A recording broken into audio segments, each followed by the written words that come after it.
Assalamualaikum warahmatullahi wabarakatuh. Saya Karmila, kelas 12 akuntansi 1. Di sini saya akan menjelaskan jawaban atau penjelasan dari soal esai UAS Praktikum Akuntansi Perusahaan Manufaktur. Peralatan kantor dibeli dengan harga perolehan sebesar 5 juta. Pada tahun berjalan disusutkan 10% dari harga perolehannya. Maka jurnal penyesuaian per 31 Desember 2020 adalah jawabannya. Kita harus nyari dulu penyusutan peralatannya, yaitu 10% dikali 5 juta, hasilnya 500.000. Untuk jurnal penyesuaiannya itu ada 5 kolom. Yang pertama tanggal, keterangan, ref, debit, dan kredit. Untuk tanggal diisi tanggal 31 Desember tahun 2020. Keterangannya diisi beban penyusutan peralatan pada akumulasi penyusutan peralatan. Beban penyusutan peralatan diisi sebesar 500.000 di debit dan akumulasi penyusutan peralatan diisi 500.000 di kredit. Untuk refnya dikosongin. Itu ada rekapitulasi soalnya, yaitu berdasarkan rekapitulasi di atas buatlah buku besarnya. Untuk jawaban nomor 2 itu kita buat buku besar. Di sini buku besarnya bentuk saldo rangkap. Jadi ada 6 kolom, yaitu kolom tanggal, keterangan, ref, debit, kredit, dan saldo. Di kolom saldonya itu ada 2 kolom lagi, yaitu kolom debit dan kolom kredit. Di sini kita buat 9 tabel karena di rekapitulasinya itu ada 9 akun. Untuk yang pertama, nomor akun 21210, itu tanggalnya diisi tanggal 31 Desember 2020. Untuk keterangannya itu cash payment journal, refnya diisi CPJ, itu sebesar 154 juta di kolom debit. Nah, di saldonya kita isi 154 juta di kolom debit. Di sini nggak ada akun opening balance-nya karena di soal nggak dikasih tahu neraca saldo di bulan sebelumnya. Lanjut, nomor akun 21110 itu tanggal 31 Desember 2020. Keterangannya masih sama, cash payment journal, refnya CPJ, di debit sebesar 8.400.000. Untuk di kolom saldo itu kita taruh di debit sebesar 8.400.000. Nomor selanjutnya yaitu 22100, tanggalnya masih sama 31 Desember 2020. Keterangannya cash payment journal, refnya CPJ. Untuk itu nominalnya kita taruh di debit sebesar 18 juta. Di kolom saldo kita taruh di debit juga sebesar 18 juta. Untuk nomor 91000 ditulis tanggal 31 Desember 2020 juga. Keterangannya cash payment journal, refnya CPJ, di debit 1.800.000. Untuk di saldo kita taruh di debit 1.800.000. Yang nomor akun 63100 itu di tanggal 31 Desember 2020.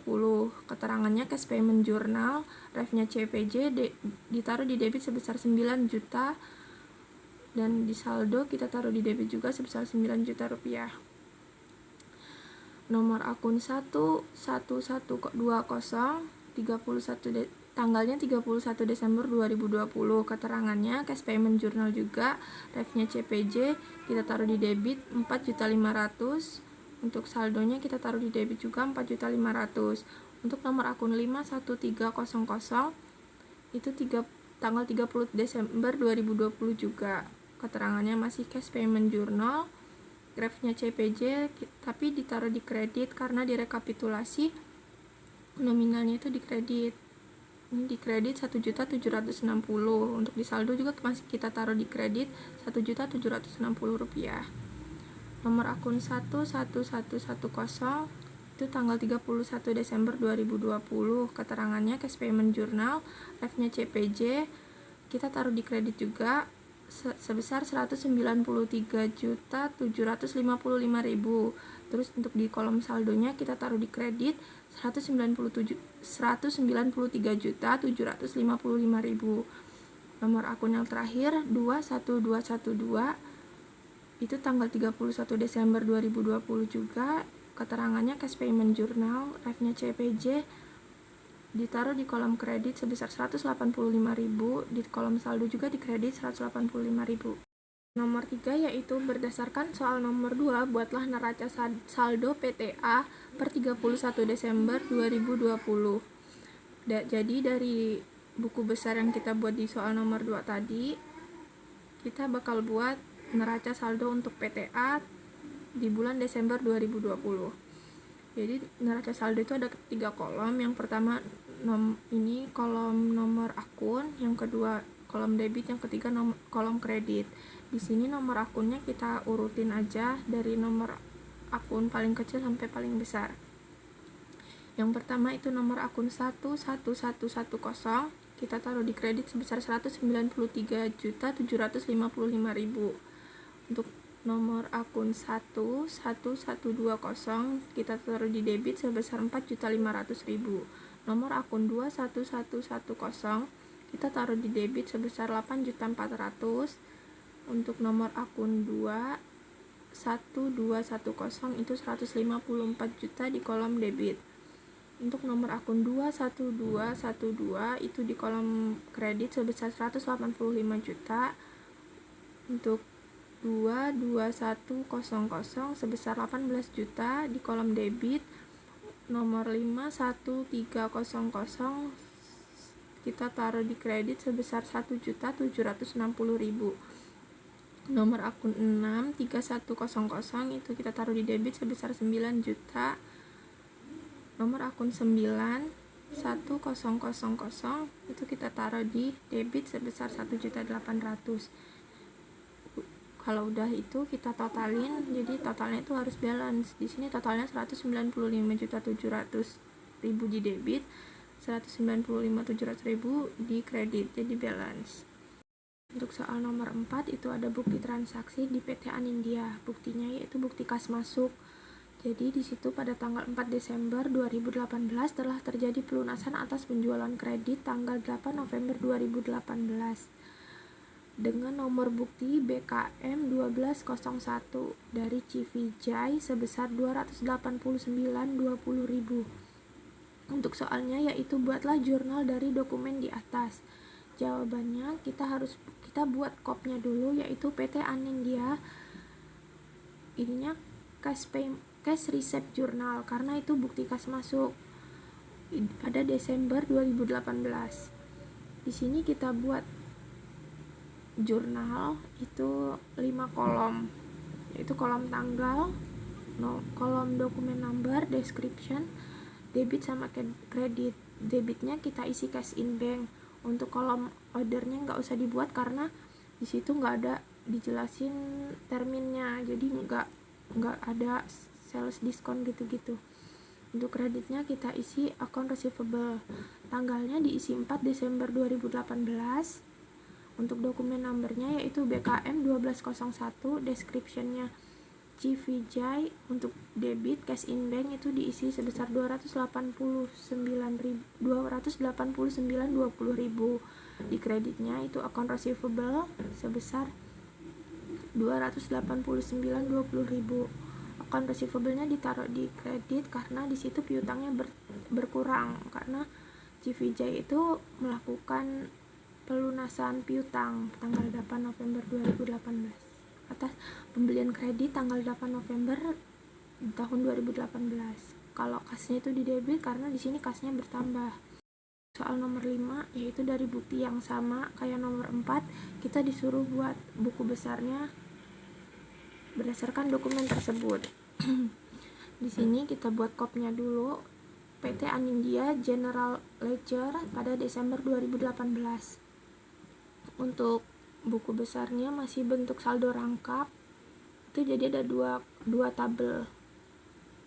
Terus tabel yang pertama itu untuk yang cash in bank dengan nomor akun 21000, tanggalnya diisi tanggal 31 Desember 2018. Keterangannya yaitu cash receipt journal atau refnya kita isi CRJ. Terus untuk itunya dimasukin ke debit sebesar 289.20.000. Terus untuk di kolom saldonya diisi 289.20.000 di kolom debit. Untuk tabel yang kedua yaitu nomor akun 21000 212 yaitu account receivable. Tanggalnya kita isi 31 Desember tahun 2018. Keterangannya cash receipt journal, refnya CRJ. Untuk nominalnya ditaruh di kredit sebesar 289.20.000. Untuk saldonya kita taruh di kredit juga sebesar 289.20.000. Ini untuk debit kreditnya kita lihat dari jurnal yang tadi kita buat, jurnal cash receipt journal itu. Ada berapa metodekah dalam pencatatan persediaan sistem perpetual? Sebutkan dan jelaskan. Jadi jawabannya itu untuk metode pencatatan persediaan dalam sistem perpetual itu ada 3, yaitu yang pertama FIFO, first in first out. Di sini dijelaskan kalau FIFO itu persediaan dengan nilai perolehan pertama masuk akan dijual terlebih dahulu, sehingga persediaan akhir dinilai dengan nilai perolehan persediaan yang terakhir masuk atau dibeli. Yang kedua yaitu LIFO, last in first out. Di sini persediaan dengan nilai perolehan terakhir masuk akan dijual terlebih dahulu, sehingga persediaan akhir dinilai dengan nilai perolehan persediaan yang pertama masuk atau dibeli. Yang ketiga itu metode average atau rata-rata. Metode ini dipakai dalam mengelola persediaan barang untuk menghitung rata-rata biaya dari tiap jenis barang saat pembelian terjadi. Kemudian biaya unit tersebut digunakan untuk melakukan perhitungan biaya tiap kali terjadi pembelian dan penjualan. Untuk selanjutnya, hitunglah rata-rata biayanya. Untuk nomor 7, soalnya apakah yang disebut siklus akuntansi? Jabarkan dalam satu siklus akuntansi. Siklus akuntansi adalah sebuah proses akuntansi yang mencatat berbagai bukti transaksi keuangan secara teratur untuk dijadikan sebuah laporan atau informasi akuntansi dalam kurun waktu tertentu. Siklus akuntansi itu ada 8 tahapan. Yang pertama menganalisis transaksi. Di sini kita harus mengamati setiap transaksi yang terjadi dalam satu periode pada suatu unit kerja. Yang kedua yaitu mencatat transaksi yang sudah dianalisis kemudian dicatat sesuai dengan tanggal terjadinya transaksi ke dalam satu jurnal. Yang ketiga yaitu membuat buku besar. Transaksi yang sudah disusun di dalam jurnal dipindahkan ke dalam buku besar. Yang keempat yaitu membuat neraca saldo. Saldo-saldo yang dimasukkan ke dalam buku besar dipindahkan kembali ke neraca saldo untuk melihat kesamaan saldo antara debit dan kredit. Jadi di sini harus balance gitu. Yang kelima yaitu membuat jurnal penyesuaian. Dilakukan untuk melihat adanya transaksi yang belum tercatat di akhir periode akuntansi atau transaksi lainnya yang perlu disesuaikan. Yang keenam yaitu membuat neraca saldo setelah penyesuaian. Neraca ini berisikan neraca saldo yang saldo-saldonya telah disesuaikan dalam jurnal penyesuaian. Yang ketujuh yaitu membuat laporan keuangan. Laporan ini menunjukkan laba rugi, perubahan modal, arus kas, dan neraca. Dan yang terakhir yaitu membuat jurnal penutup. Fungsi dari jurnal penutup sendiri yaitu untuk menutup akun nominal seperti pendapatan, beban, dan dividen menjadi 0. Untuk soal nomor 8 yaitu jelaskan apa yang dimaksud buku besar dan bagaimanakah penggolongannya. Untuk jawabannya yaitu buku besar atau general ledger adalah suatu kumpulan akun-akun yang digunakan untuk meringkas transaksi yang telah dicatat dalam jurnal. Untuk penggolongan buku besar sendiri yaitu ada 2. Yang pertama buku besar umum atau buku besar utama. Di sini di buku besar umum ini berisi catatan segala perkiraan yang berdiri sendiri pada satu periode tertentu. Isinya antara lain adalah kas, modal, persediaan utang, dan piutang. Untuk yang kedua yaitu buku besar pembantu, berisi daftar rekening yang khusus mencatat utang dan piutang secara detail. Bagaimanakah perbedaan pencatatan jurnal penjualan pada sistem pencatatan perpetual dan sistem periodik? Untuk jawabannya yaitu pada sistem perpetual pencatatan dilakukan setiap terjadi transaksi, sedangkan pada metode periodik pencatatan dilakukan pada akhir periode. Saat terjadi penjualan kredit atau retur penjualan kredit pada sistem perpetual harus mencari harga pokok penjualan atau COGS, sedangkan pada sistem periodik itu tidak perlu dicari. Dan saat ada pengembalian atau retur di sistem perpetual menggunakan akun merchandise inventory, sedangkan di sistem periodik menggunakan akun purchase return. Untuk nomor 10, soalnya yaitu berikut merupakan data persediaan Zakiyah Berkah pada Desember tahun 2021. Tanggal 1 itu persediaannya sebesar 200 unit dengan harga 10.000. Tanggal 2 terjadi pembelian sebanyak 300 unit dengan harga 10.500. Dan tanggal 3 terjadi penjualan sebanyak 350 unit. Berdasarkan data tersebut, buatlah kartu persediaan dengan metode FIFO. Sini jawabannya yaitu kita buat dulu kopnya Zakiyah Berkah Inventory Card pada Desember 2021. Terus kita buat kolom kartu persediaan. Di situ ada 5 kolom yaitu tanggal, keterangan masuk, keluar, dan saldo. Di sini kolom masuk itu ada 3 kolom lagi yaitu unit, harga, total. Untuk kolom keluar juga sama, ada unit, harga, dan total. Untuk kolom saldo juga ada kolom unit, harga, dan total. Di sini kita diminta untuk buat kartu persediaan itu metode FIFO. Untuk tanggalnya diisi tanggal 1, diisi keterangannya itu saldo karena di situ persediaan. Karena di tanggal 1 itu ada penjelasan itu persediaan sebesar 200 unit dengan harga 10.000, maka kita taruhnya di kolom saldo. Di kolom unit kita isi 200, harganya itu 10.000, terus kita totalnya itu 2 juta. Untuk tanggal 2 itu kan terjadi pembelian sebanyak 300 unit dengan harga 10.500. Di kolom masuk itu kita isi kolom unit sebanyak 300 dengan harga 10.500. Jadi di kolom totalnya ini kita kali 300 dikali 10.500 yaitu 31.500.000. Untuk di kolom saldonya itu yang 200 dengan harga 10.000 dengan total 2 juta itu diturunin, terus ditambah sama yang 300 unit sama harga 10.500 itu kita kaliin, jadi hasilnya 31.500.000 itu kayak atas bawah gitu. Terus untuk tanggal 3 nya itu kan terjadi penjualan, jadi kita catatnya di kolom keluar. Penjualannya di situ ditulisnya kan 350 unit. Jadi untuk unit yang pertama itu kita ambil yang 200 unit dulu dari yang persediaan itu. Jadi kita pakai harga yang 10.000 dulu untuk 200 unit yang pertama ini. Jadi di situ 200 dikali sama 10.000, totalnya 2 juta.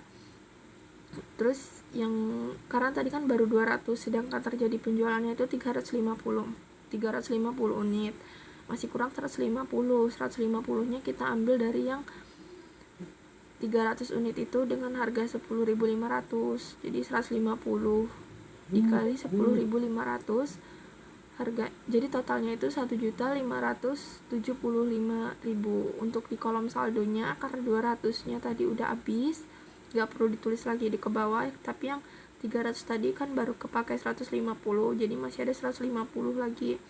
Jadi yang ditulis di kolom saldo itu di kolom unit diisi 150, di kolom harga diisi 10.500, terus untuk totalnya yaitu 1.575.000. Sekian dari saya. Wassalamualaikum warahmatullahi wabarakatuh.